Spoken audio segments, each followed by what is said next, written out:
साल 2023-24 के लिए पाकिस्तान की जो आईटी एक्सपोर्ट है 3.2 बिलियन डॉलर्स पे जा पहुंची है। गुज़श्ता चंद माह के दरमियान जो है बहुत अच्छी डेवलपमेंट सामने आई, तो इसका क्रेडिट आप असल में देंगे किसको? इसमें मैं समझता हूँ कि लोगों का एक ट्रस्ट बहाल हुआ है। ठीक है। Credit special investment facilitation council को दूंगा, खासतौर पे पाशा की बड़ी इसके अंदर एफर्ट्स है, हमने इसमें बड़ी जान लगाई है। पाकिस्तान की बाज़ आईटी कंपनीज के नाम पर उनकी आड़ में कोई गैर कानूनी काम भी हो रहा होता है, इससे तो मुल्क का नाम भी बदनाम होता है। तो कोई इसके लिए काम करते हैं कि लोग पाकिस्तान का नाम ना खराब करें। कोड ऑफ कंडक्ट में कोई हमारी आईटी कंपनी या कोई ऐसी ऑर्गेनाइजेशन का हमारे पास एविडेंट सबूत आता है, इमीडिएटली उसको ब्लैकलिस्ट करने के प्रोसेस में डालेंगे through the Pakistan software export board. Pakistan में ही कोई सरमायाकार अगर आईटी इंडस्ट्री के बिजनेस को स्टार्ट करना चाहे तो कोई ऐसा फोरम, कोई ऐसी कंसल्टेशन, कोई ऐसी चीज है और उसका फायदा पाकिस्तान में रहने वाले लोगों को भी होगा और जाहिर है उसका एक्सपोर्ट भी होगा। ये बात आपने बहुत अच्छी की और सेठों को आना होगा आईटी में इन्वेस्ट करना। सेठों को आईटी इंडस्ट्री को अगर देखा जाए तो दुनिया में पाकिस्तान को आप किस मुल्क को बेंचमार्क करके जो आईटी के शोबे में अपनी जान लड़ानी चाहिए कि जो पाकिस्तान का मौजूदा तालीमी निज़ाम है, क्या इसके अंदर जिस किस्म का कोर्स आउटलाइन हमारा इस वक्त चल रहा है, कुछ तालीमी माहिरीन कहते हैं कि ये बहुत आउटडेटेड जो है कोर्स आउटलाइन है। अगर आप सॉफ्टवेयर डेवलपर से या प्रोजेक्ट मैनेजर से टीचिंग कराना शुरू कर देंगे तो ये तो मुमकिन नहीं है। हमें इस वक्त सबसे ज्यादा पाकिस्तान में जरूरत है इंटरनेशनल लेवल की master training certification for our existing faculty. पिछले दिनों आपकी पाकिस्तान के वफाकी वजीर खजाना औरंगजेब खान साहब से भी मुलाकात हुई, उसमें आपने उनसे कोई जो तजावीज़ दी, कोई वादे लिए टैक्स के हवाले से। ये तो अभी तमाम सैलरीड क्लास है, ये उसका मसला है, लोग एहतजाज कर रहे हैं, तो आपकी वजीर खजाना साहब से क्या बात हुई? वाहिद एसोसिएशन जिनको हमने बताया आप के पास इस वक्त नुकसान हो रहा है टैक्स कलेक्शन में, वो कैसे कि हमारी बहुत सारी आईटी कंपनीज के जो लोग हैं वो छोड़ छोड़ के फ्रीलांसर बन रहे हैं। एक कंपनी अपने किसी एक सैलरी बंदे को टैक्स काट रही है 15 से 35% और दूसरी जगह पे वो फ्रीलांसर बन के 1% कटवा रहा है। यकीन जानिए कि आईटी कंपनी से उनको पेरोल में कितना टैक्स कलेक्ट हो रहा है, उनके पास डेटा नहीं था उस मीटिंग में। मोहताज अंदाजे के मुताबिक पाकिस्तान में कुछ 10 लाख के करीब फ्रीलांसर होंगे, तो तकरीबन 120 मिलियन डॉलर के करीब जो है कोई ज़र मुबादला उन्होंने कमाया है। पाकिस्तान का जो फ्रीलांसर है उसकी जो वर्किंग कैपेसिटी है इतनी है कि वो एज एन फ्रीलांसर से ट्रांसफॉर्म होकर एक एंटरप्राइज में कन्वर्ट कर सके। मेरे कुछ दोस्तों ने फ्रीलांसिंग शुरू की थी आज से 7-8 साल पहले। आज माशाल्लाह 120-130 लोग उनके पास हैं और पूरी टीम बना चुकी। ये अप्रोच की बात होती है। अच्छा, अप्रोच क्या आपने अपने आप को कन्वर्ट करना है। पाकिस्तान में जो लो टेक स्किल्स हैं जैसे कि logo design, graphic design type के स्किल्स हैं, इसको लेकर बहुत सारे इंडिविजुअल्स शॉर्ट कोर्सेज ऑफर करते हैं। पाकिस्तान में कुछ एनजीओज भी इस दौड़ में शामिल हो गई कि अगर आप ये कोर्स करेंगे तो इसके नतीजे में आप इतने $1000 की बात होती है कमा सकते हैं। ये दुरुस्त प्रैक्टिस है कि आप हर शख्स को इस तरीके से मुतासिर और रागिब करें कि वो सब छोड़ छाड़ के ये करना शुरू कर दे। जो कोर्स भी करा रहे हैं और जो नारा भी हम लगा रहे हैं वो हर कोर्स के अगेंस्ट में एक स्टैट्स नंबर्स दिए जाए। अगर आप महीने में इतने लोगों बनाएंगे तो इतने पैसे कमाएंगे, हफ्ते में या महीने में आपकी ये इनकम हो सकती है, आ जाओ आके पढ़ लो।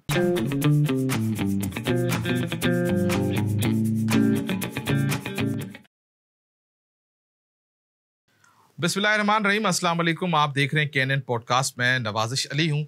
हम मुख्तलिफ मौज़ूआत पर अपनी सीरीज़ में मुख्तलिफ शख्सियात को मदऊ करते हैं और मुख्तलिफ मौज़ूआत पर गुफ्तगू करते हैं, लेकिन आज मेरे साथ जो शख्सियत मौजूद है उनका ताल्लुक़ पाकिस्तान की आईटी इंडस्ट्री के हवाले से है। आपने आजकल बहुत दफ़ा बहुत जगहों पर बहुत सारे फोरम्स पे आईटी के हवाले से बहुत सारी गुफ्तगू सुनी होगी, यहाँ तक कि हमारे वज़ीर-ए-आज़म पाकिस्तान भी अपनी तकारीर में आईटी इंडस्ट्री में मौजूद पोटेंशियल के बारे में बात कर रहे होते हैं।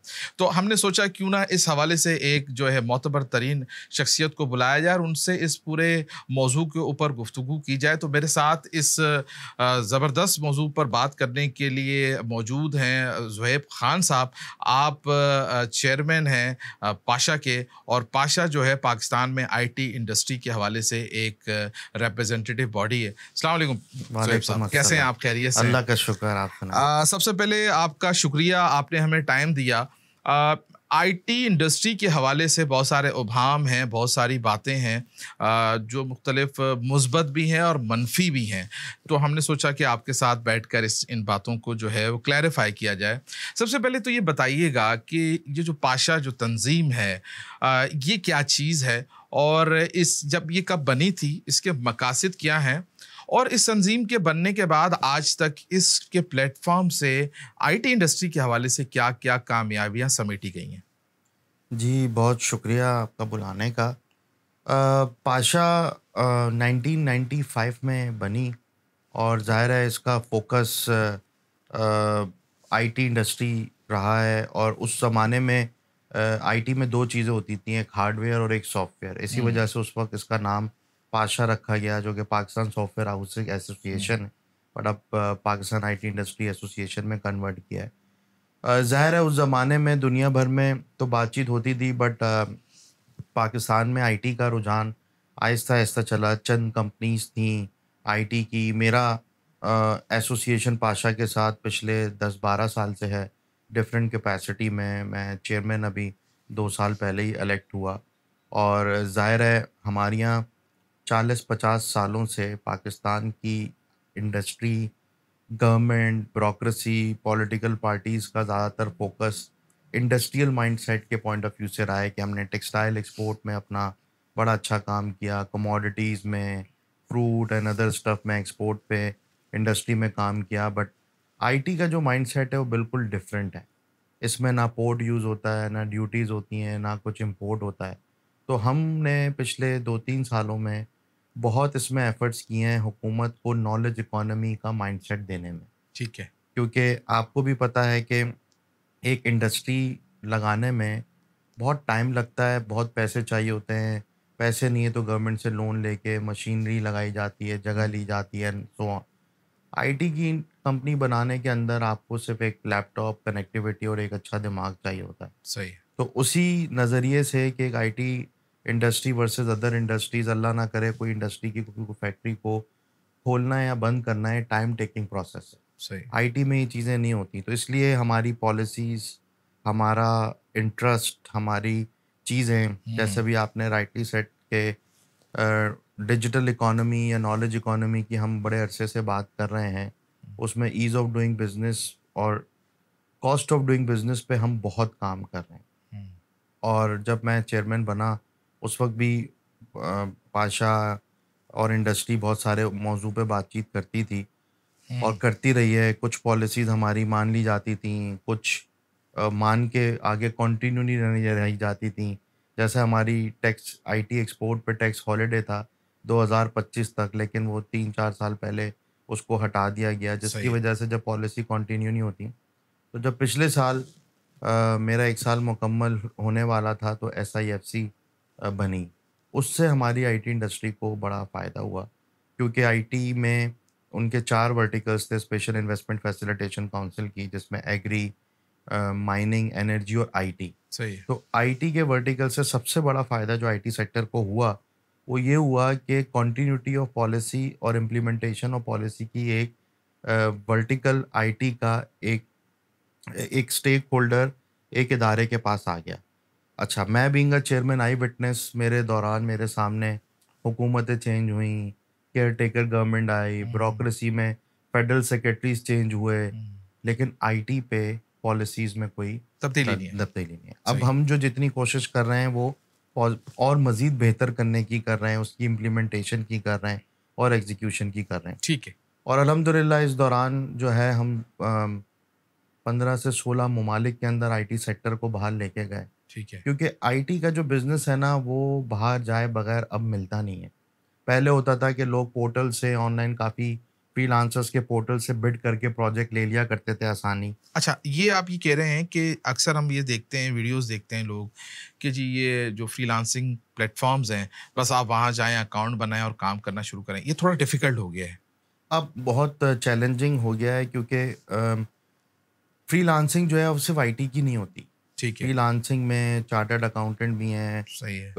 डेटा एंट्री ऑपरेटर्स भी हैं। सही है। तो जो लो लेवल फ्रीलांसिंग है, ग्राफिक डिज़ाइनिंग कह लें हम्म। या डेटा एंट्री कह लें या डेटा माइनिंग कह लें, वो तो आप वहाँ पे कम रेट के मनस्बत ले लेते हैं। सही है। लेकिन अच्छे साइज के प्रोजेक्ट जो हैं, जिनका वहाँ पे एक्सपीरियंस है या प्रोफाइल स्ट्रॉन्ग बनी हुई है, उन्हीं को ही मिल पाते हैं। तो ठीक है। इसीलिए पाशा बहुत इनकरेज करती है फ्रीलांसर्स को कि वो अपने आप को कन्वर्ट करें आईटी कंपनीज में। ठीक है। वो एस्टेब्लिश करें एज अ कंपनी, 2-3 फ्रीलांसर्स दोस्त मिलके कंपनी बनाएं और फिर बड़े लेवल पे बाहर प्रोजेक्ट्स उठाएं।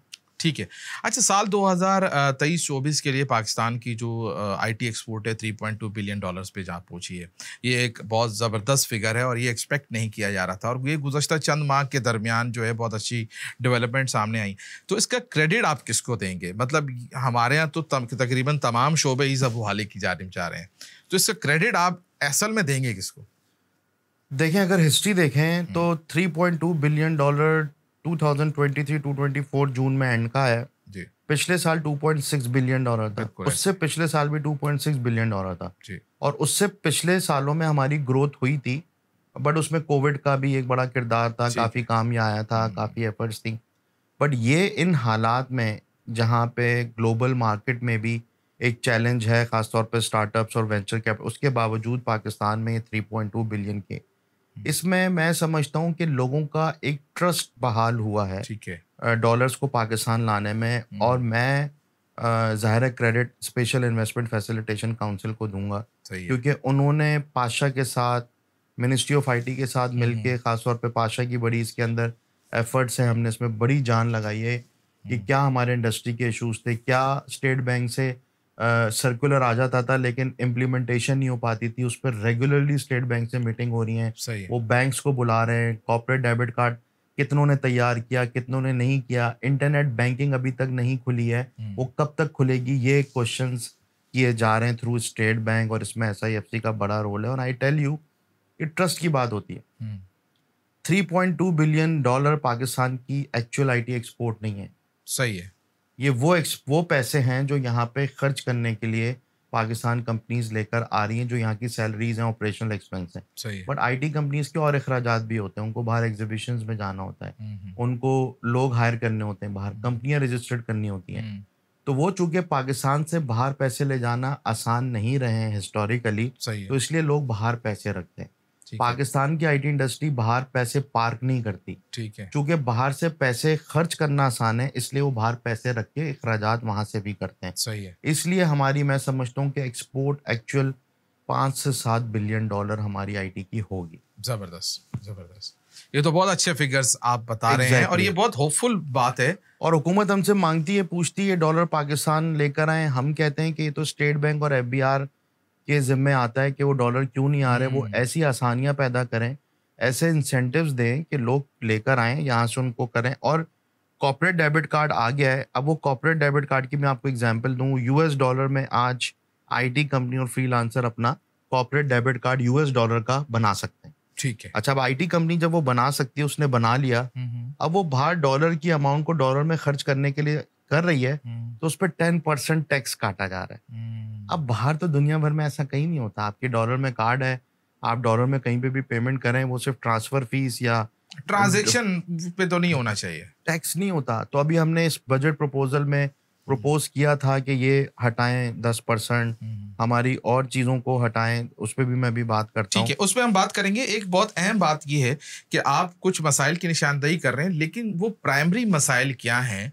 जो चैलेंजेस हैं जो इस वक्त आईटी इंडस्ट्री को दरपेश हैं, और इतने मतलब स्पेशल इन्वेस्टमेंट फैसिलिटी काउंसिल का जो आप नज़र भी आ रहा है कि उनकी जानिब से बहुत ज़्यादा एफर्ट की गई हैं, लेकिन फिर भी वो कौन से ऐसे चैलेंजेस हैं जिन्हें आने वाले कुछ सालों में हमें फिक्स करना है ताकि हम उस एक्सपोर्ट की तरफ जाएं जिससे हमारा मुल्क थोड़ा सा बेहतरी की तरफ जाए? बहुत अच्छा आपने सवाल किया। और सबसे बड़ा चैलेंज जो इस वक्त है वो एक है माइंडसेट का।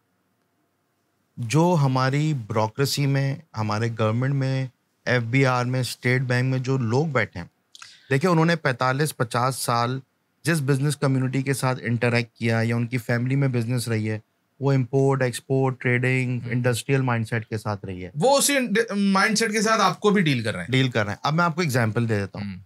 एक टेक्सटाइल सेक्टर की जब उसकी लेट से 18 से $20 बिलियन की एक्सपोर्ट है या टोटल हमारी एक्सपोर्ट है शायद $30 बिलियन की, बिल्कुल तो ऐसे। लेट से $10 बिलियन की हमारी किसी भी और इंडस्ट्रियल सेक्टर की जो कि टेक्सटाइल है या गारमेंट्स है एक्सपोर्ट है, तो उस पर 60 to 80% अप्रॉक्सीमेटली इम्पोर्ट भी शामिल होती है। सही है। फिर उसमें कॉस्ट शामिल होती है उनकी बिजली, कुछ इंडस्ट्रियों में पानी की कॉस्ट होती है, कुछ में और मजीद होती है। हाइट अच्छा, फिर उनको उसी हिसाब से फिर वो कोई चीज डेवलप करते हैं। अच्छा, उसी के अकॉर्डिंगली उनको इंसेंटिव भी हुकूमत देती है। सही है। उनको सस्ती बिजली देती है, उनको कैश रिफंड दिए जाते हैं, उनको बासानी हुकूमत बैंक जो है लोन भी दे देते हैं, उनको सब्सिडियां भी बड़ी मिल जाती हैं। आईटी के अंदर जो सबसे बड़ी कॉस्ट है वो है एचआर की। सही है। सबसे बड़ी कॉस्ट एचआर की है। बेसिक कॉस्ट है ये। अब इस वक्त सबसे बड़ा चैलेंज हमारी एचआर की जो सैलरी पे टैक्स है वो बहुत बड़ा है। अब आप देखें, अगर अप टू 35% हमारी सैलरी पेरोल पे टैक्स है तो जाहिर है वो थ्रू आउट पूरे पाकिस्तान में। बट जो आईटी सेक्टर की सैलरीज हैं वो और डिफरेंट सेक्टर, टेक्सटाइल या दूसरे हैं या एग्रीकल्चर, उनमें तो इतनी सैलरीज नहीं होती। तो आईटी सेक्टर के अंदर, और हमने ये डिमांड भी ये की है कि आप हमें 5% फ्लैट आईटी सेक्टर के एम्प्लॉयज़ को दे दें और बाकी जो हमारे सेक्टर्स उनसे कंपैरिजन ना करें। इससे फ़ायदा क्या होगा? इससे फ़ायदा ये होगा कि जो दुनिया भर की टीम, जो लोग उनको टीम हायर करनी है, बैक ऑफिसेस खोलने हैं, डिलीवरी सेंटर खोलने हैं, जो उन्होंने पड़ोस ममालिक में या दूसरे ममालिक में खोले में, वो पाकिस्तान आके स्टार्ट करेंगे जब उनको लगेगा कि पेरोल टैक्स पाकिस्तान में कम है। वैसे ही हम कंपेटिटिव तो हैं हर लिहाज से, इंग्लिश लार्जेस्ट स्पीकिंग कंट्री हैं, हमारे पास जियोग्राफिकली लोकेशन ऐसी स्ट्रेटेजिकल है कि हम ऑस्ट्रेलिया से लेके कैलिफोर्निया तक बड़े आराम से डिफरेंट टाइम जोन्स में पाकिस्तान के लोग काम कर रहे हैं, कर सकते हैं। हमें ये इंसेंटिव मिलना बड़ा ज़रूरी है, इससे हमारी इंडस्ट्री को बड़ा फ़ायदा होगा।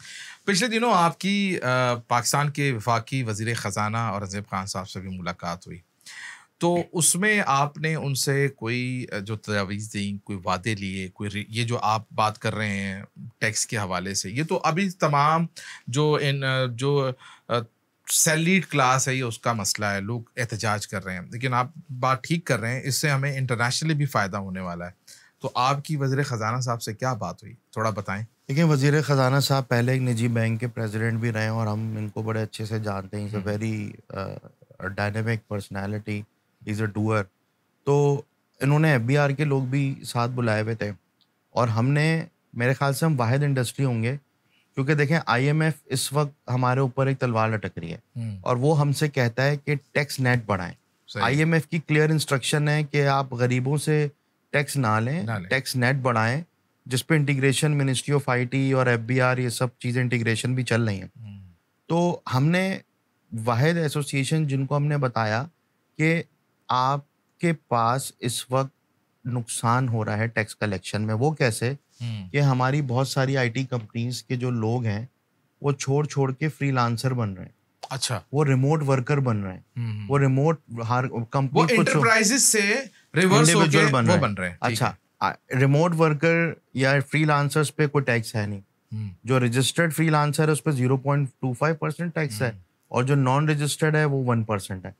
अब वो जहां एफबीआर को सैलरी टैक्स अप टू, हमने जो 5% का प्रपोजल दिया है, हम वो तो 35% है, लेकिन हमने 5% का कहा है और यहाँ उनको हमने कहा है कि उनको भी एक लिमिट तक एग्जेम्पशन दें, उससे उनकी हाई इनकम है तो उनको भी सेम टैक्स नेट के अंदर लेके आए, तो उससे फायदा ही होगा कि एक टैक्स को कलेक्ट करने में एफबीआर को बड़ा फायदा होगा। तो आप यकीन जानिए कि आईटी कंपनी से उनको पेरोल में कितना टैक्स कलेक्ट हो रहा है, उनके पास डेटा नहीं था उस मीटिंग में।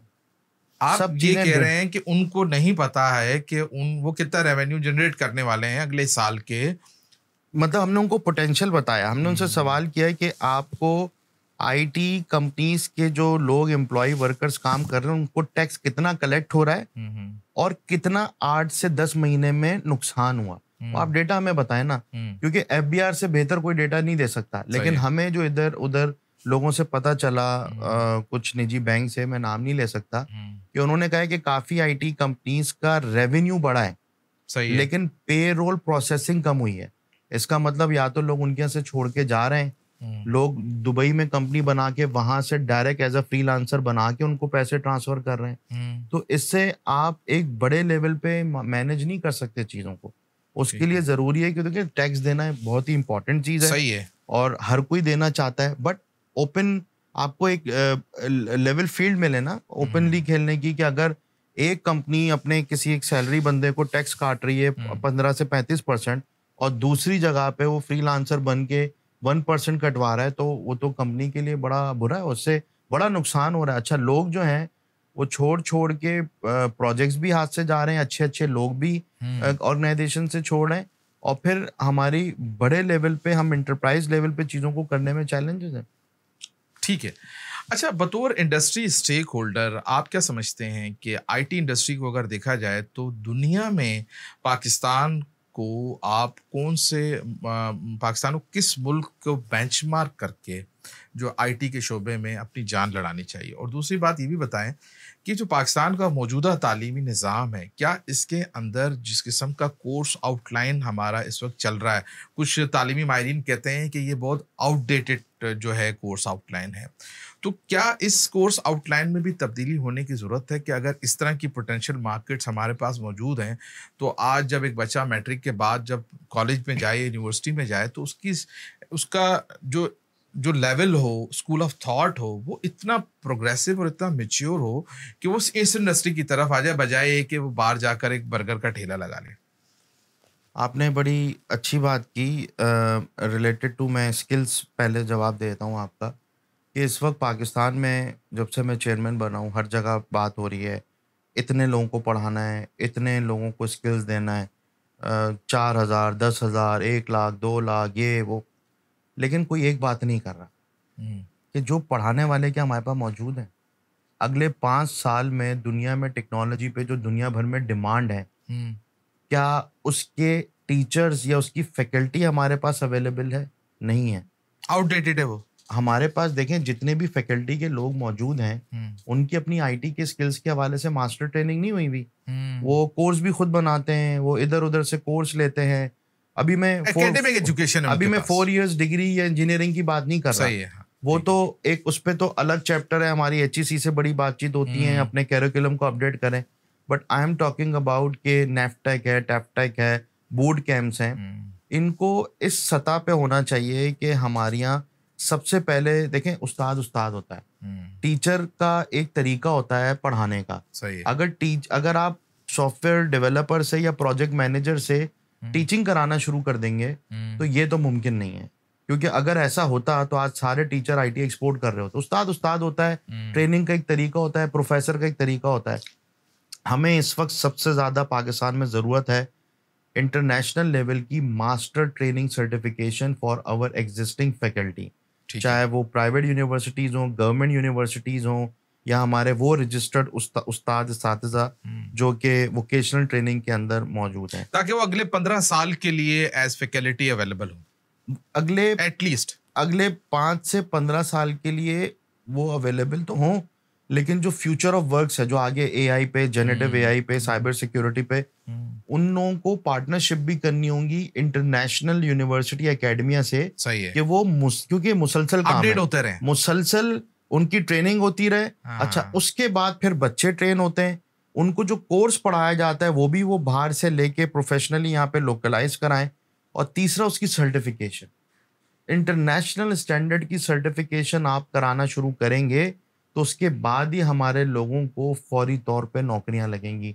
अदरवाइज आज हमारे पास जितने आईटी ग्रेजुएट्स होते हैं, कुछ लोगों के पास नंबर 25,000 लोग सालाना है, कुछ लोगों के पास 40,000 है, कुछ लोगों के पास 70,000 है, बट एक चीज कॉमन है कि इसकी एम्प्लॉयबिलिटी 8 to 9% से ज्यादा नहीं। अच्छा, कुछ भी कर लें तो इसका मकसद यही है कि ठीक है, दुनिया भर के अंदर अब आईटी की जो 4 इयर्स डिग्री हो रही है वो आखिर के जो 1 साल 2 साल है वो इंडस्ट्री में होते हैं। सही है। तो आहिस्ता आहिस्ता जिस तरह मेडिकल में हाउस जॉब होती है, उसके बाद आपको लाइसेंस मिलता है प्रैक्टिस का, आईटी में 4 इयर्स डिग्री, 2 इयर्स डिग्री हो रही है, साथ साथ बूट कैंप्स, ऐसे प्रोग्राम हों जो कि इंटरनेशनल बूट स्टैंडर्ड कैंप का। में जो लोग आते हैं उन जब आप उनको देखते हैं, कोई आदाद शुमार पिछले दिनों मैंने सुना था कि बहुत सारे लोग बूट कैंप में आते हैं, लेकिन उनका जब उसमें से फिल्टर होकर निकलते हैं तो वो बहुत कम तादाद होती है, बहुत कम ज्यादा तादाद। मैं आपको एग्जांपल देता हूँ, हमने पाकिस्तान सॉफ्टवेयर एक्सपोर्ट बोर्ड के साथ, मिनिस्ट्री ऑफ आईटी ने काफ़ी सारे बूट कैंप किए, लेकिन एक पाशा के साथ किया,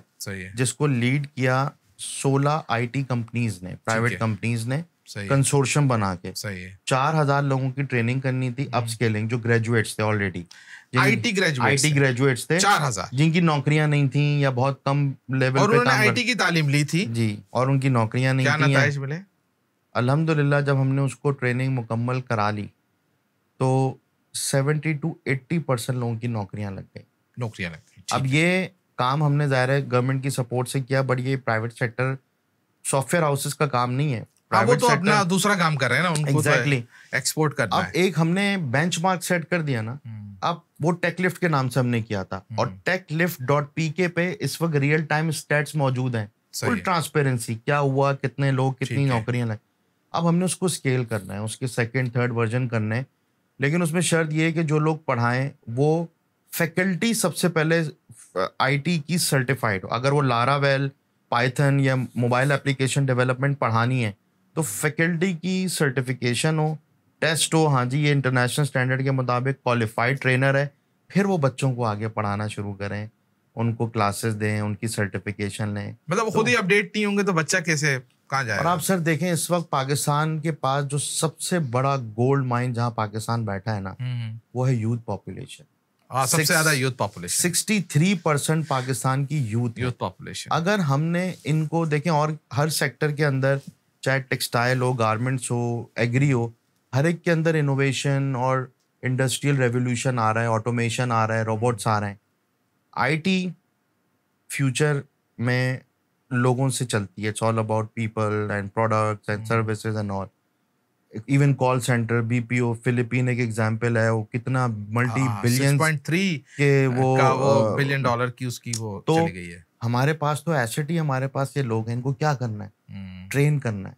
और वो ट्रेन नहीं कि बस आपने नारा लगा दिया हमने इतने लाख लोगों को ट्रेन कर दिया और इतने डॉलर कमाना शुरू कर देंगे, ऐसा नहीं। एक ऐसा स्पेसिफिक, क्योंकि देखें हमारे ऊपर एक कौमी जिम्मेदारी भी है कि बच्चों के साइकोलॉजिकल, उनके दिमागों से लालच दिखा के खेलना नहीं है। ये तो मार्केटिंग स्टंट बन गया है। ये मेरी नज़र में जब तक ये तब अच्छा लगेगा कि जब आप एक नंबर्स पब्लिश करें, कोई भी इदारा हो, कि वो नंबर्स पब्लिश करे कि ये मैंने 20,000 लोग ट्रेन किए, ये जाएं वेबसाइट पे 20,000 लोगों की प्रोफाइल है, सही है। और ये इन लोगों को नौकरियां लग गई हैं और इतने हजार या लाख डॉलर ये सब मिलके कमा रहे हैं। जिस दिन ये पब्लिक हो जाएगा उस दिन आप इसको मार्केटिंग स्टंट कहें या marketing as a sales pitch कहें कि करके फिर लोगों को उसकी तरफ करें। नो डाउट आईटी में $7 to $8 पर आवर से लेके $110-120 पर आवर तक कमाया जा सकता है, based on the technology, based on the skills and based on the experience. सही है। बट जाहिर है डेटा हर चीज़ है। आज भी मेरी कहीं पे मुलाकात होती है कि किसी ऐसे इदारे से कि हम मास लेवल पे ट्रेनिंग कर रहे हैं, हम उनसे डिमांड करते हैं कि इन सारे डेटा को अपनी वेबसाइट पे पब्लिश करें, और इससे दो फायदे होंगे। एक तो पता भी चलेगा, ट्रैकिंग होगी, ट्रेस होगा कि वो स्टूडेंट पिछले साल ग्रेजुएट हुआ था, आज वो ये कारनामा अंजाम दे रहा है। और दूसरा, अगर उसको कहीं नौकरी नहीं मिल रही और उसने वाकई अच्छा पढ़ा है तो हमारी आईटी सेक्टर वहां से उसकी प्रोफाइल देख के उसको हायर कर ले। देखिए अभी यही मसला है कि आप अभी कोई आईटी से रेलेवेंट कोई बंदा अगर आप हायर करना चाहें एक्सपर्ट, तो अगर आप उनकी तरफ जाके देखेंगे तो वहां पे कोई डाटा नहीं है। ये आपका अच्छी सजेशन है और इस पर अमल होना चाहिए। ये बताइए कि मोहताज अंदाजे के मुताबिक पाकिस्तान में कोई 10 लाख के करीब फ्रीलांसर होंगे जो मेरे ख्याल से काम कर रहे होंगे, और तकरीबन कोई कुछ मीडिया रिपोर्ट्स बताती हैं कि तकरीबन 120 मिलियन डॉलर के करीब जो है कोई ज़र मुबादला उन्होंने कमाया है, कुछ इस तरह के मोहताद आदाद शुमार हैं। पाकिस्तान का जो फ्रीलांसर है जो यहाँ से काम कर रहा है, उसकी जो वर्किंग कैपेसिटी है वो इतनी है कि वो एज एन फ्रीलांसर से ट्रांसफॉर्म होकर जो है वो एक स्टार्टअप बन जाए, और स्टार्टअप से ट्रांसफॉर्म होकर एंटरप्राइज बन जाए। अगर लार्ज स्केल में हम देखें, हमें आने वाले सालों में अगर इस इंडस्ट्री में ग्रो करना है तो हमारा फ्रीलांसर इस कैपेसिटी का होना चाहिए कि वो अपने आप को एक एंटरप्राइज में कन्वर्ट कर सकें? आपका क्या टेक है इस पे? देखें, फ्रीलांसिंग जो है अब सिर्फ वो प्योर टेक स्किल्स की फ्रीलांसिंग सिर्फ नहीं होती, हर चीज़ की होती है। हर चीज़ की होती ग्राफिक डिज़ाइनिंग है, अकाउंटिंग सर्विसेज है, डेटा एंट्री है। है। सही है। हाई स्किल पे आप बात करें तो उसमें सेल्स फोर्स हो गया, CRMs हो गए, माइक्रोसॉफ्ट की या ओरेकल की प्रोडक्ट्स पे हो गए। तो उसमें देखें, एक फ्रीलांसर एक लिमिटेड वे में एक फ्रीलांसिंग कॉस्ट के तहत ही अपनी इनकम कर सकता है। और मैंने एविडेंटली मैं आपको बता रहा हूँ कि मेरे कुछ दोस्तों ने फ्रीलांसिंग शुरू की थी आज से 7-8 साल पहले, और जिस प्लेटफॉर्म से फ्रीलांसर्स को काम मिलता है, अपवर्क या फाइवर, वहीं से काम लेना शुरू किया। आज माशाल्लाह 120 130 लोग उनके पास हैं और ठीक है। पूरी टीम बना चुके। ये अप्रोच की बात होती है। अच्छा, ये क्या अप्रोच की बात अप्रोच, है। क्या आपने अपने आप को कन्वर्ट करना है, क्योंकि देखें ना, ये वो एग्जाम्पल है। मैं मतलब मैं एक चीज़ एग्जाम्पल देता हूँ कि आपने एक गाड़ी ली और उसी गाड़ी की ब्रांड की शॉप से आप अपनी गाड़ी मेंटेनेंस करा रहे हैं या अपने इलाके के किसी किसी मैकेनिक से मैकेनिक से करा रहे करा हैं। रहे हैं। तो उसमें फ़र्क क्या होता है कि आप कोई बड़े एंटरप्राइज लेवल के प्रोजेक्ट हैं, वो कोई भी फ्रीलांसिंग से नहीं कराता, क्योंकि उसमें कोई लीगल ऑब्लिगेशन नहीं होती, सही कोई है। इंटेलेक्चुअल प्रॉपर्टी की वैल्यू नहीं होती, और कल को किसी भी लेवल पे आप अकाउंटेबल एक फ्रीलांसर को नहीं ठहरा सकते। नहीं ठहरा सकते। उसके ज़्यादा से ज़्यादा प्लेटफॉर्म्स के थ्रू पैसे रोक लेंगे, बट कोई उस पे अकाउंटेबिलिटी नहीं होगी। तो वो आज़ाद घूम रहा होता है, वो एक-एक साथ 3-3 4-4 प्रोजेक्ट लिया हुआ होता है कि एक का काम सही कर रहा होता है, एक का नहीं हाँ, कर रहा उसके होता। ऑडिट भी अच्छा नहीं हो पाता। एथिक्स के भी मसले होते हैं, और आपको आपके इस पॉडकास्ट के थ्रू मैं आप एक लोग आपके तवज्जो से फ्रीलांसर्स को भी एक ज़रूर मैसेज देना चाहूँगा कि आप अच्छा करेंगे काम या खुदा ना खास्ता बुरा करेंगे, ये पाकिस्तान के ब्रांड पे इसका बहुत असर पड़ता है। क्योंकि मैंने एक मुल्क के अंदर, ये मेरा पर्सनल एक्सपीरियंस है, उस वक्त मैं चेयरमैन पाशा नहीं था, बट चूंकि मैं इंडस्ट्री से एसोसिएशन हूँ, एक जगह मैं बैठा तो वहाँ पे एक गोरे ने सवाल किया कि मैंने पाकिस्तान को काम दिया था, बट मेरा एक्सपीरियंस अच्छा नहीं हुआ। पता ये चला कि उसने पीनट्स पैसे दे के एक फ्रीलांसर से काम कराया था और वो चीज़ें चली हुई थी। बट उसके ज़हन में तो यही, अब मैंने तो खैर उसको बोला कि आप जब इस तरह एक इतना बड़ा काम इस लो लेवल पे आप करवाएँगे तो फिर आप तो इस तरह आगे नहीं बढ़ सकते।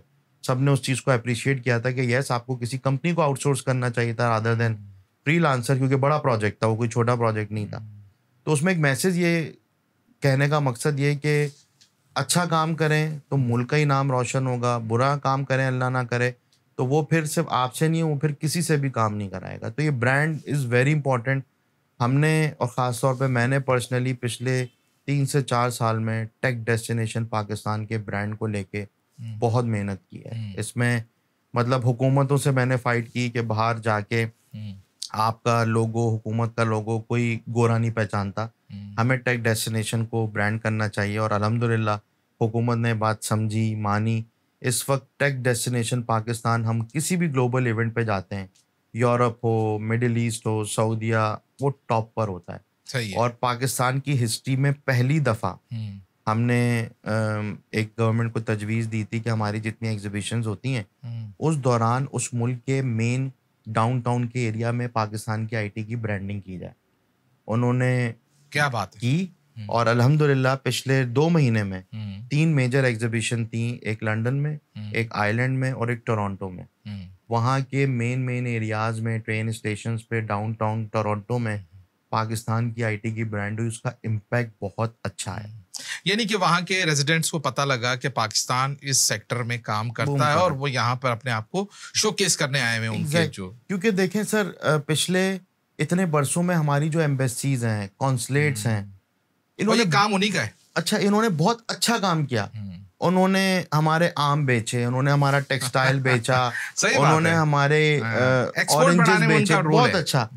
बट अब बहुत ज़रूरी है कि वो आईटी के लिए बहुत ज़रूर काम करें। कल भी एक बड़ी इंपॉर्टेंट प्राइम मिनिस्टर के साथ मीटिंग थी, पाकिस्तान एक्सपोर्ट डेवलपमेंट बोर्ड की। सही है। उसमें मिनिस्ट्री ऑफ कॉमर्स ने एक प्रेजेंटेशन दी, वजीर आजम के सामने ये रखा कि हमारा ये टारगेट है, और उसमें आईटी नहीं था। अच्छा। और जब उन्होंने पूछा, वजीर आजम ने पूछा साहब ने कि आईटी का तो मैंने टारगेट 25 बिलियन दिया है, तो उन्होंने कहा कि उसमें पाकिस्तान सॉफ्टवेयर एक्सपोर्ट बोर्ड और मिनिस्ट्री ऑफ आईटी, उनका चूंकि स्पेसिफिक बोर्ड बना हुआ है तो उसका डिपार्टमेंट है। तो फिर मैंने, जब मेरी बारी आई तो मैंने तजवीज़ दी कि पाकिस्तान सॉफ्टवेयर एक्सपोर्ट बोर्ड के लिए भी टारगेट है, एमओआईटी के लिए भी टारगेट है, बट मिनिस्ट्री ऑफ कॉमर्स को अपने टारगेट में वो शामिल करना इसलिए ज़रूरी है क्योंकि पाकिस्तान की एम्बेसीज और कॉन्सुलेट में जो कमर्शियल अटैचीज बैठे हुए हैं वो कमर्शियल अटैचीज बैठे हैं वो मिनिस्ट्री ऑफ कॉमर्स को रिपोर्ट करते हैं। तो कोलैबोरेटिव वे में जब वो चीज़ें चलेंगी तो इन कॉन्सुलेट्स और एम्बेसीज की केपीआईज होंगी, उनकी परफॉर्मेंस एवेल्युएट जब होगी कि आपको एक्सपोर्ट का इतना टारगेट दिया था, उसमें आईटी भी जब आएगा तो फिर भाग दौड़ होगी। अभी टीडैप और पीसैप मिलके बहुत पाशा के साथ बहुत काम करते हैं एग्जीबिशंस में। हमारे खास तौर पे सऊदी अरब, यूएई और यूरोप के कुछ ममालिक में बड़े ज़बरदस्त एम्बेसडर्स हैं, बड़े ज़बरदस्त कमर्शियल अटैचीज हैं जो आईटी में बहुत अपनी अब कमांड रखते हैं। सही है। बट जाहिर है टारगेट परफॉर्मेंस इनके पास भी आना चाहिए ताकि हम इसको इंशाल्लाह आगे लेके चलें। ठीक है। अच्छा, इतनी सारी एफर्ट्स करने के बावजूद, इतना सब कुछ करने के बावजूद, ये बैनुल अक़वामी जो पेमेंट मेथड्स हैं ये पाकिस्तान क्यों नहीं आ रहे? ये चैलेंज नहीं है या ये हम इससे बाहर निकल गए, हमें इसकी परवाह नहीं है? बात यह है कि बहुत लोग समझते हैं कि ये उनके आने पर डिपेंड करता है। मैं पेपैल की आपको एग्जांपल देता हूँ। पेपैल दुनिया भर में जहाँ पे भी चलता है, जिन जिन का अकाउंट है पेपैल पे, वो किसी भी वक्त बाआसानी पैसे वसूल कर सकते हैं और किसी भी वक्त बाआसानी पैसे किसी को भी भेज सकते हैं। सही है। तो क्या स्टेट बैंक आपका ये अलाउ करता है? जब ये चीज़ें पॉलिसी लेवल पे ठीक नहीं होती तो पेपैल कैसे आएगा? लेकिन पेपैल ने फ्रीलांसर्स के लिए अब ये काम किया है। मिनिस्ट्री ऑफ आईटी में बड़ा इसको क्रेडिट जाता है कि जिस प्लेटफॉर्म से हमारे फ्रीलांसर्स पेमेंट वसूल करते हैं, ठीक है, उसमें पाकिस्तानियों के लिए ये ऑप्शन है कि कोई पेपैल से उनको पेमेंट कर रहा है तो वो उस पे पेमेंट वसूल कर सकते हैं। बट सवाल ये है कि ये फ्रीलांसर्स पाकिस्तान पैसे क्यों नहीं लेके आते? इनके तो वर्चुअल कार्ड्स पे पैसे रखे हुए। अब वो उनके नज़रिए से बात सोचें तो इसलिए नहीं लेकर आते क्योंकि उनको बाहर डॉलर में पैसे रखने दिए जाते हैं, पैसे खर्च करने आसानी से दिए जाते हैं। आज एक फ्रीलांसर के यूएस के या वर्चुअल अकाउंट में $15,000 रखे हुए तो बआसानी किसी भी एयरलाइन से टिकट खरीद सकता है, होटल बुक करा सकता है, कुछ AWS की या गूगल की सर्विसेज परचेज करा सकता है। पाकिस्तान में अगर उसका रुपीज़ में क्रेडिट कार्ड है तो वो पहले वो कन्वर्ट होगा, फिर उस पर टैक्स लगेगा, फिर कुछ कार्ड जो हैं उसको एक्सचेंज रेट बहुत ज़्यादा करते हैं। अच्छा, दूसरा लिमिट्स हैं हर एक की। तीसरा ट्रांसफ़र के लिए बासानी उसको एक सुकून होता है कि डॉलर में रखे हुए। तो देखें इस तरफ हम जा रहे हैं। देखें अल्लाह का शुक्र है कार्ड आ गया। अब मसला आया हुआ है 10% टैक्स का। फिर दूसरा कार्ड आसानी से खुले। अच्छा, तीसरा जो सबसे बड़ा मैं समझता हूँ कि उससे मसला हल हो जाएगा, स्टेट बैंक का जिस वक्त डेबिट कार्ड का सर्कुलर निकला था उसी वक्त एक सर्कुलर और निकला था उसी के साथ कि प्राइवेट बैंक्स ने इन्हीं डॉलर फॉरेन करेंसी अकाउंट जो आईटी एक्सपोर्टर्स के इनको पेमेंट की through debit card and through internet banking बाहर पैसे भेजने की विदाउट स्टेट बैंक अप्रूवल इजाजत दे दी गई। लेकिन वो इंटरनेट बैंकिंग की प्रोडक्ट अभी बैंक्स ने तैयार नहीं की कर रहे हैं। कुछ बैंक्स ने हमें कमिटमेंट दी है कि अक्टूबर नवंबर तक ये तैयार होगा। अब आप सोचें जिस दिन ये आ गया और इस पर शर्त ये कि टैक्स भी ना हो, तो अगर किसी के अकाउंट में $20,000 रखे हुए हैं, वो कहीं भी बैठा है, दुबई में बैठा है, सऊदीया में बैठा है, यूएस में बैठा है, वो अपने पाकिस्तान के बैंक में लॉगिन करे और दुनिया में, सिंगापुर में, दुबई में, सऊदीया में कहीं पे भी पैसे ट्रांसफ़र करने हैं, वो वहाँ से विदाउट एनी हैसल पैसे ट्रांसफ़र कर सकते। जो आजकल हमारे आईटी कंपनीज, स्टार्टअप, फ्रीलांसर्स को सहूलत दुनिया भर में मौजूद है। और हम ये जितनी बातें कर रहे हैं, देखें हम ये बातें इसलिए कर रहे हैं कि जितना ईज ऑफ डूइंग बिजनेस आप आईटी सेक्टर के लिए करेंगे जी, उतना ही लोग यहाँ पे ट्रस्ट बिल्ड होगा, हमारी डॉलर्स पाकिस्तान आएंगे। और ये ऐसी चीज नहीं है, कोई रॉकेट साइंस नहीं है कि इनके पास इसके अलावा कोई ऑप्शन ही नहीं है। यहाँ पे सर $300 से $500 में 24 घंटे के दौरान अमेरिकी में कंपनी खुल जाती है। अच्छा, यहाँ 1.5 घंटे की कराची से फ्लाइट ले जाके फ्री जोन की यूएई में कंपनी खुल जाती है, बैंक अकाउंट बन जाता है 3 से 4 दिन में। और ये आईटी में यही तो एक नॉलेज इकोनॉमी की हम बात कर रहे हैं। आपको आउट ऑफ द बॉक्स हुकूमत को ऐसा करना होगा कि इन सारी सहूलत के बावजूद पाकिस्तान में ऐसी सहूलत हो कि इनको तंग ना किया जाए, इनके पास एफबीआर के, इनके पास बाकी आप एफबीआर का तस्करा बहुत कर रहे हैं, बार बार कर रहे हैं। ये हम जिधर भी जिस भी ट्रेड बॉडी के पास जाते हैं, एसोसिएशन के पास जाते हैं, ये बड़ा डायलेमा नहीं है कि पाकिस्तान में टैक्स वसूल करने वाले इदारे जिसने पाकिस्तान को ग्रो कराना है, उसके बारे में मुख्तलिफ स्कूल ऑफ थाट इस तरह के आते हैं कि परेशान कुन तबसरे क्यों होते हैं एफबीआर के बारे में? सर, डिजिटलाइजेशन का दौर है। अभी हमने सुना है, अल्लाह करे जल्द से जल्द डिजिटलाइजेशन हो जाए। एक दफ़ा मेरी मुलाकात हुई थी प्राइम मिनिस्टर ऑफिस में एफबीआर की लीडरशिप में। मैंने उनको कहा कि जो आपके नोटिस आते हैं इनको आप फेसलेस कर दें। अच्छा। कि जो नोटिस या कोई हियरिंग जिसकी हो रही है ना, वो दोनों पार्टीज को पता ना चले कि वहाँ इंडिविजुअल कौन बंदा बैठा। क्योंकि हमारे यहाँ आईटी का जो सेक्टर है ना, ये यंग लोगों का है। जब इन बेचारों के पास एक नोटिस आता है और बुलाया जाता है आप 3 दिन में आ जाएं, हाँ, वो 25-30 साल के अंदर के लोग हैं, तो वो कहते हैं या अल्लाह, मैं एफबीआर में रजिस्टर्ड क्यों हुआ था? मैं तो सुकून से नॉन फाइलर था, काम कर रहा था। यहाँ लोग टैक्स देना चाहते हैं। सही है। और आपको मैं बताऊं, आईटी सेक्टर तो डॉक्यूमेंटेड इंडस्ट्री है हमारी। यहाँ पे कोई कैश के तहत कस्टमर नहीं भेजता, कोई इसके अंदर नाजायज तरीके से, सारी ट्रांजैक्शंस हैं, सारी डॉक्यूमेंटेड, पढ़े लिखों की है। उनको तो ना आप तंग करें ना। अच्छा, अब ऐसा नहीं है कि डेली बुनियाद पे तंग किया जा रहा है। बात ये है कि अगर कोई नोटिस आ रहा है, मैं एक कंपनी का नाम नहीं ले सकता, एक बड़ी कंपनी को 1.5 साल तंग किया एफबीआर ने, ये कह के कि तुम सबूत पेश करो कि तुम आईटी कंपनी हो। कहीं पे वेबसाइट पे आईटी या कोई ऐसी चीज लिखी भी नहीं है। और बहुत बड़ी आईटी कंपनी है। उसका नुकसान ये हुआ कि उसने 300 से 400 लोगों को पाकिस्तान में मजीद हायर करना था, उसने हायर नहीं किया। अच्छा। इस्लामाबाद में। तो उसके बाद जाहिर है हमने फिर उनका वो जाहिर है केस ख़त्म हुआ, SIFC आ गई, उसने बड़ा अपना किरदार अदा किया, उनको नहीं तंग किया गया, but it was too late. ये मौजूदा जो आईटी की स्टेट मिनिस्टर हैं शिजा फातिमा साहिबा, बड़ी मुतहरिक नज़र आती हैं। आपने भी उनके साथ काम किया है। आप समझते हैं कि पाकिस्तान में कुछ जो मिनिस्ट्री पोर्टफोलियोज हैं वो बिल्कुल राइट पर्सन को देने चाहिए?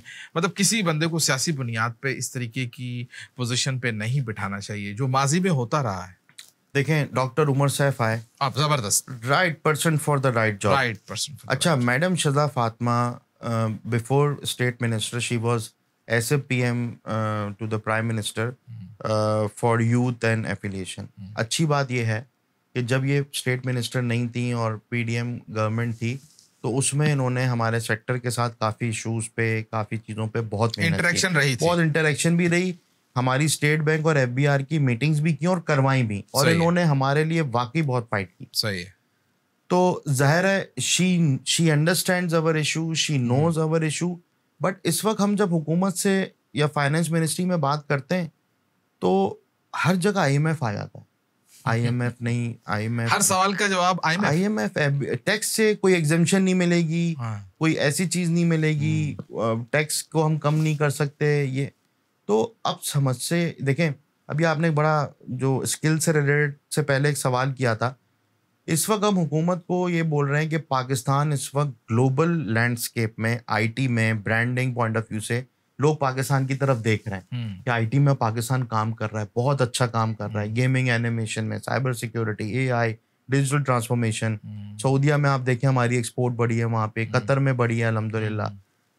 बात यह है कि हमें वो पॉलिसीज इमरजेंसी बेसिस पे इम्प्लीमेंट करनी होंगी जो बाकी मुमालिक जो आईटी में आज ऊपर जा चुके हैं, जिनमें डबलिन हो या हमारे नेबर कंट्रीज हो या वियतनाम जैसे मुल्क हों जहाँ पे काफ़ी काम आया।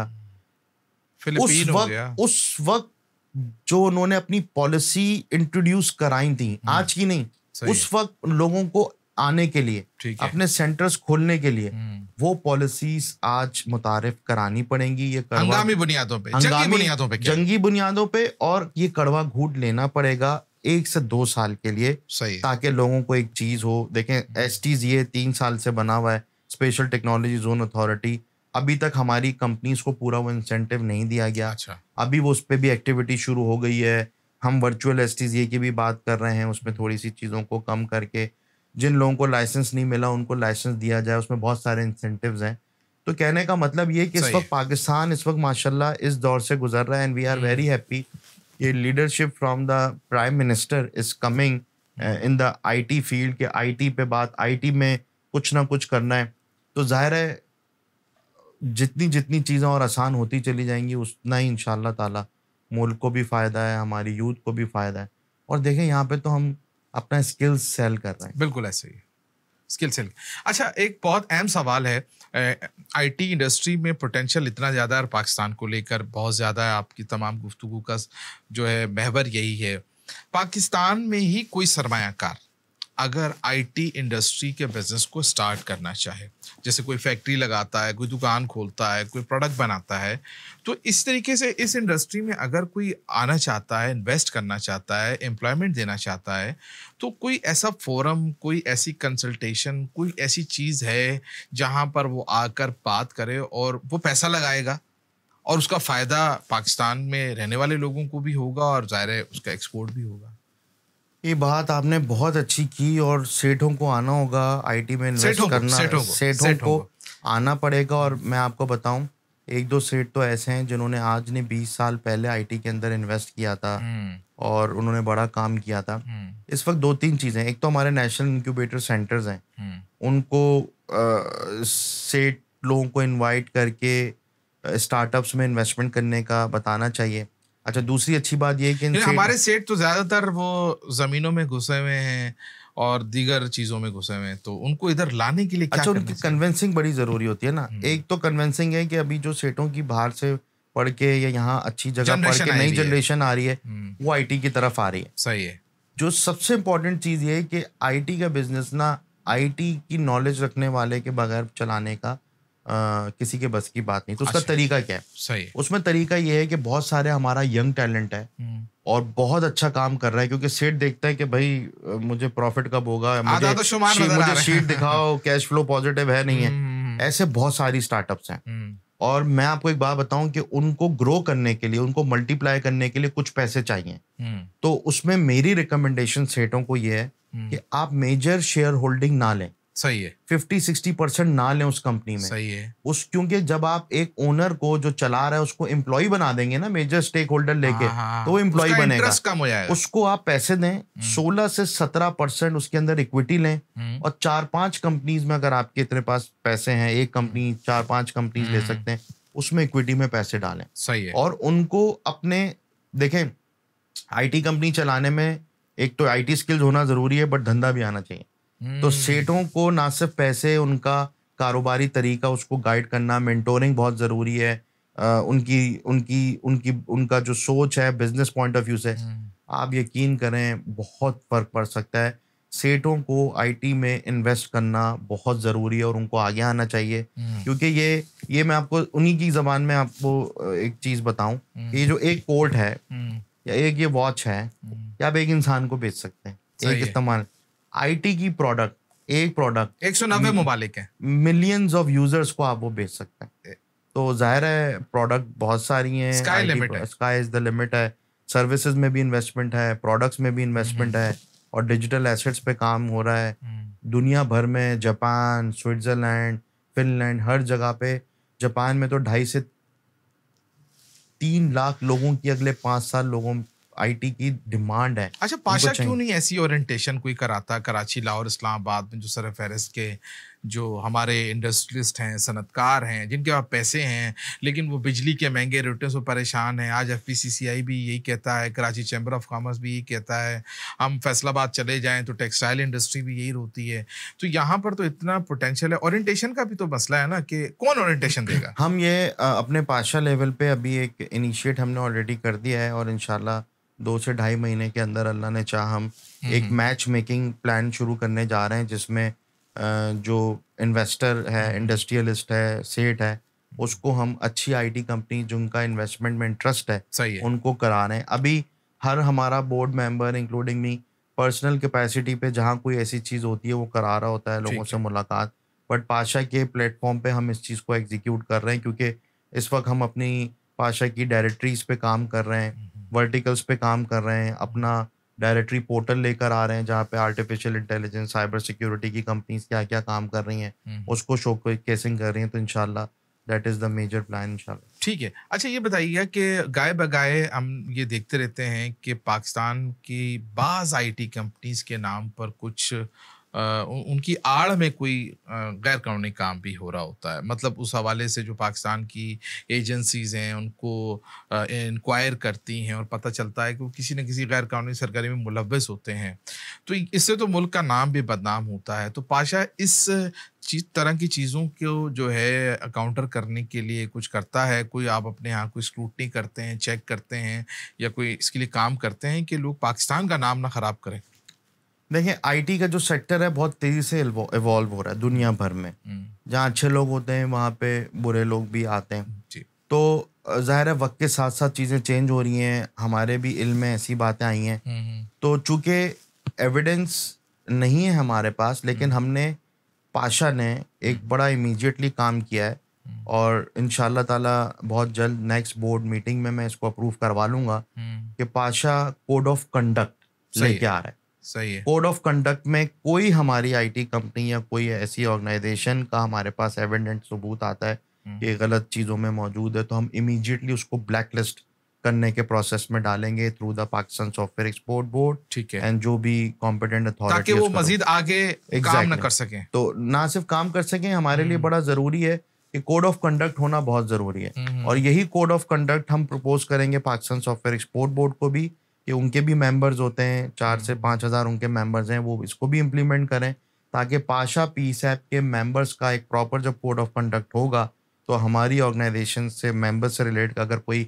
शिकायत हमारे पास आती हैं तो definitely we will take action. ठीक है। अच्छा एक बहुत अहम सवाल है और मैं जब कोई सोशल मीडिया प्लेटफॉर्म स्क्रॉल कर रहा होता हूँ या बहुत सारे लोग स्क्रॉल कर रहे होते हैं तो हर जगह हर शख्स को ये चीज़ नज़र आती है। पाकिस्तान में जो लो टेक स्किल्स हैं जैसे कि लोगो डिज़ाइन और इस तरह के जो ग्राफिक डिज़ाइन टाइप के स्किल्स हैं, इसको लेकर बहुत सारे इंडिविजुअल्स, बहुत सारे इदारे शॉर्ट कोर्सेज ऑफर करते हैं। साथ ही साथ वो इसके साथ एक ऐसे फिगर्स बताते हैं कि अगर आप ये कोर्स करेंगे तो इसके नतीजे में आप इतने $1000 की बात होती है कमा सकते हैं। साथ साथ मैंने ये भी देखा है कि पाकिस्तान में कुछ एनजीओज भी इस दौड़ में शामिल हो गई हैं और वो बड़े पैमाने पे वो लोग भी इस तरह की गुफ्तगू करते हैं और हम देखते हैं कि बड़े तादाद में स्टूडेंट जाते भी हैं और उनसे तरबियत भी हासिल कर रहे होते हैं। बतौर इंडस्ट्री स्टेक होल्डर अभी आपने हमें ये बताया कि आईटी में आप $8 से लेकर $120 पर आवर कमा सकते हैं बेस्ड ऑन स्किल एंड दीगर जो अवामिल होते हैं उसके ऊपर।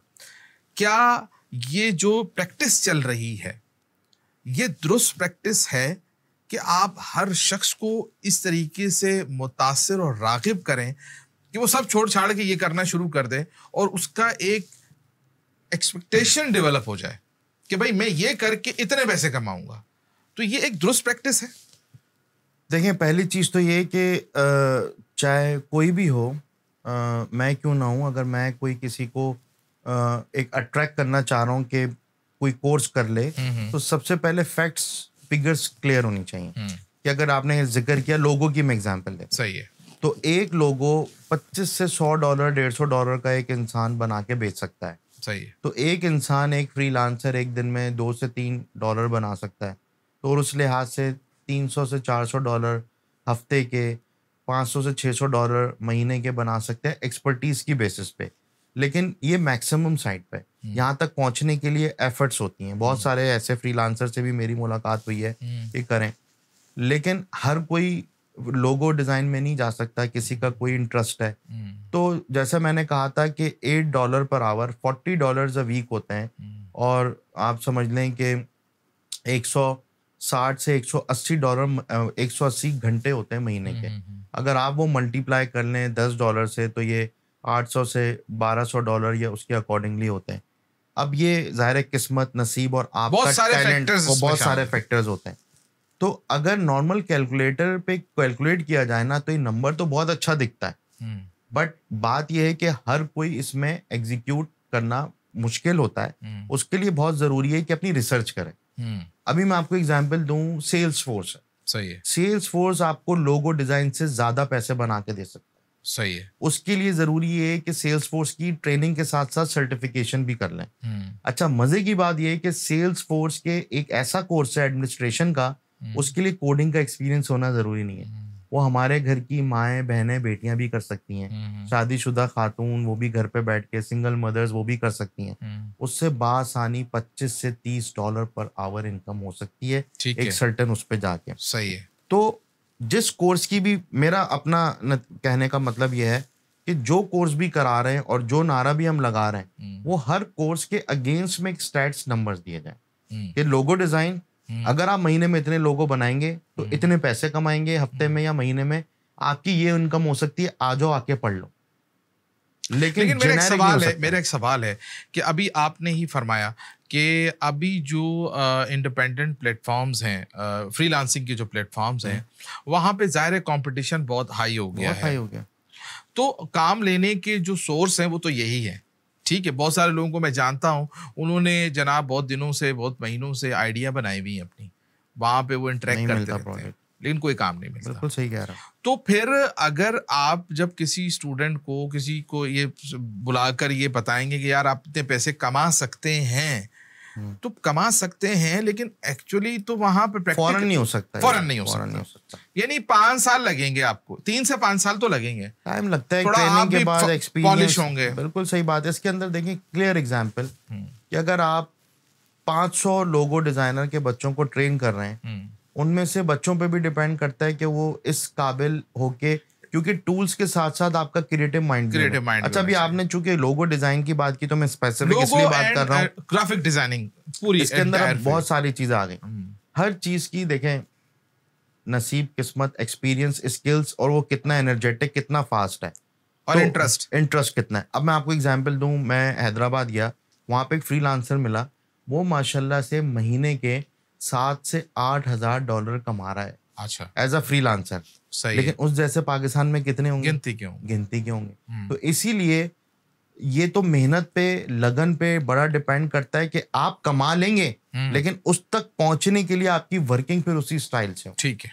तो हर चीज कमाई जा सकती है, बट हाँ, ये बहुत गलत है कि आप ये कोर्स करते ही कमाना शुरू कर देंगे। This is wrong. ये अल्फाज तो मैंने खुद सुने हैं बहुत सारे इदारों में, और बहुत सारे जो वीडियोस होती हैं, इंडिविजुअल्स होते हैं। खैर, लेकिन हमें इससे आगे चलना चाहिए। एक ऐसा सवाल, आप इंडस्ट्री के स्टेक होल्डर हैं, पाशा के चेयरमैन भी हैं, कई सॉफ्टवेयर हाउसेस में आप अपना एक्सपीरियंस भी, आपका खुद भी यही इसी इंडस्ट्री से वाबस्ता है। क्या ऐसा मशवरा देंगे आप एक नौजवान को जो अभी मैट्रिक, इंटर या इससे आगे की एजुकेशन ले रहा है और आईटी के शोबे से मुंसलिक होना चाहता है, बहुत सारी उसने वीडियोस देखी हैं, बहुत सारी बातें सुनी हैं, उसे क्या करना चाहिए एक्चुअली, ताकि वो अगले 2-3 साल में कुछ अच्छा पैसा अर्न कर सके पाकिस्तान में रहते हुए? बहुत अच्छा आपने सवाल किया। एक तो चीज़ ये है कि माशाल्लाह पाकिस्तानी और हमारी youth population full of talent, इसमें तो कोई दो राय नहीं है। ज़रूरी है कि जिस काम को भी शुरुआत करें, या आईटी की, लेट से आपने एक स्किल्स लेना ऑनलाइन शुरू की, फिर कहीं पे एडमिशन लेके काम कर रहे हैं, फोकस होना बहुत ज़रूरी है। सही है। आजकल की हमारी नौजवान नस्ल मोबाइल पे जिस तरह स्क्रीन बदलते हैं, इसी तरह अपना कैरियर बदलते हैं या अपनी सोच बदलते हैं। ऐसा ही है। डिस्ट्रैक्ट नहीं होना है, सही है। सब्र करना है, फोकस करना है, और किसी भी जिंदगी के कैरियर के लेवल पे झूठ नहीं बोलना, क्योंकि ऑनेस्टी के साथ चलें, सब्र के साथ चलें।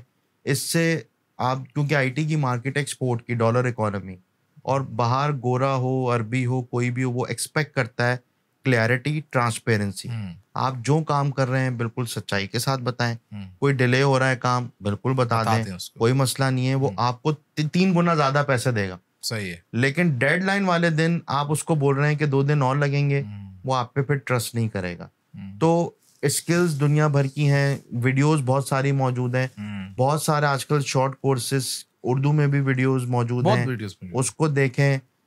अपना स्टार्ट करने के लिए फाइवर, अपवर्क पे अकाउंट बनाएं, रिसर्च करें, वहाँ पे डिमांड्स क्या क्या, किस किस किस्म के प्रोजेक्ट्स आ रहे हैं। पीपल पर आवर एक वेबसाइट है, इस किस्म के और 2-3 वेबसाइट्स हैं, उस पर देखें डिमांड्स क्या हैं, उसके मुताबिक कोर्सेज करें, उसकी सर्टिफिकेशन करें, और थोड़ा सब्र रखें।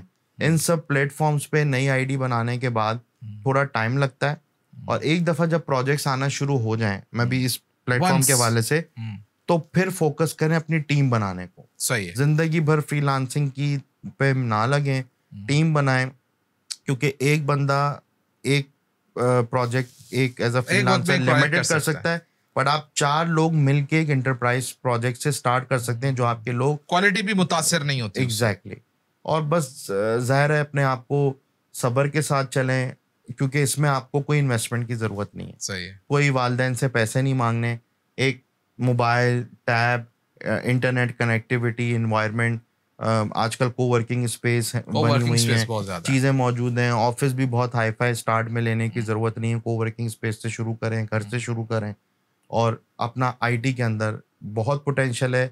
सिर्फ एक लाइन में ज़रूर बताऊंगा कि मल्टी ट्रिलियन डॉलर की इंडस्ट्री है, जिसमें अभी पाकिस्तान की जो कंट्रीब्यूशन है, या पाकिस्तान में अपनी उसकी जो उसका अपना किरदार अदा कर रहा है उस इतने बड़े टिकट साइज पे, वो लेस देन 1% है। और ये वो सेक्टर है जो आप पाकिस्तान से बैठ के दुनिया भर में काम कर सकते हैं, कहीं जाने की ज़रूरत नहीं है।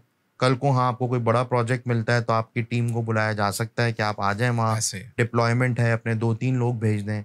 Highly potential. और जाहिर है चैट जीपीटी आने के बाद चीज़ें और अच्छी होंगी, आसान होंगी। मैं आपको एक बात बताता चलूँ कि चैट जीपीटी कोई जॉब्स को मतलब कुछ जॉब्स ख़त्म होंगी, लेकिन नई जॉब्स बहुत क्रिएट होंगी, बहुत अपॉर्चुनिटीज़ क्रिएट होंगी। आर्टिफिशियल इंटेलिजेंस आने के बाद चीज़ें और बेहतर होंगी, और पाकिस्तान के पास ये बहुत अच्छा मौका है आर्टिफिशियल इंटेलिजेंस और जेनेटिव एआई पे रिसर्च करके डेवलपमेंट करने का, कि इंशाल्लाह हम इसमें स्केल करें। बहुत बहुत शुक्रिया, आपने वक्त दिया और बहुत सेर हासिल गुफ्तगू हुई, और उम्मीद करते हैं कि आप जो मिशन लेके बतौर चेयरमैन पाशा और वैसे भी बतौर इंडिविजुअल आप इस इंडस्ट्री की इम्प्रूवमेंट के लिए, मैंने आपके लहजे में वो दर्द महसूस किया है कि हमारे मुल्क के लिए वो दर्द है, बाकी लोगों में राज है दीगर शोबों में। तो बहुत अच्छा, बहुत शुक्रिया, आपने हमें वक्त दिया, आपने हमारी गुफ्तगू सुनी। और हमारी कोशिश यही है कि मुख्तलिफ शोबा है ज़िंदगी के जो शख्सियात हैं उनको बुलाकर उनके साथ बैठ कर मुख्तलिफ मुस्बत मौज़ूआत पर गुफ्तगू करें और एक हेल्दी जो डिस्कशन है वो आपके सामने लेके आएँ। अपना ख्याल रखें, अब तक के लिए इतना ही। अल्लाह निगहबान।